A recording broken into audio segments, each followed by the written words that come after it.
नमस्कार मंडळी, स्वागत आहे तुम्हा सगळ्यांचं माझ्या मिनी ब्लॉगमध्ये. तर असं तुम्हाला पण होतं का कधी-कधी घरात भाजीला काहीच राहत नाही आणि आपल्याला असं सुचतच नाही की काय बनवावं आणि काय नाही.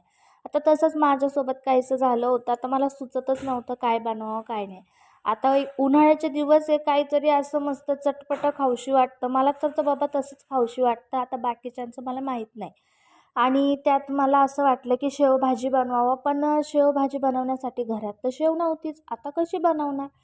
मग काय, मी थोडीशी जुगाड केला, थोडीशी आयडिया लावली आणि मस्तपैकी मसाला वगैरे काढून घेतला. मसाला बारीक केला मिक्सरला आणि लाल तिखट मसाला टाकून असं मस्तपैकी फ्राय करून घेतलं. बेसन पिठामध्ये पण मी थोडासा मसाला टाकला.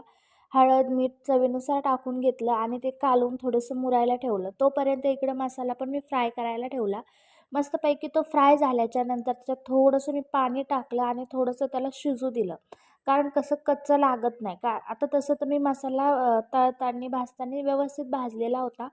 पण तरीसुद्धा थोडंसं शिजून घेतल्याच्यानंतर तो व्यवस्थित लागतो आणि त्याच्यानंतर त्याच्यातलं तेल सुटल्याच्यानंतर मस्त त्याच्यात पाहिजे तेवढं मी असं गरम पाणी टाकून घेतलं. गार पाणी टाकायचं नाही, गरम पाणीच टाकायचं शक्यतो.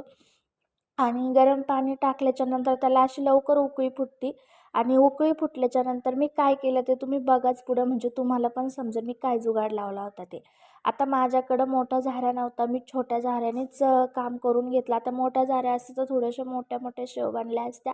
तर इट्स ओके. आता याच्यातच मी ॲडजस्ट करून घेतलं. आता इतक्या मस्त, जसं तुम्ही बघता इतकं भारी शेव तयार झाली होती आणि इतकी टेस्टी भाजी झाली होती. मी तुम्हाला सांगते त्या दिवशीची माझ्या चिकनच्या भाजीपेक्षा मला ही भाजी आवडली.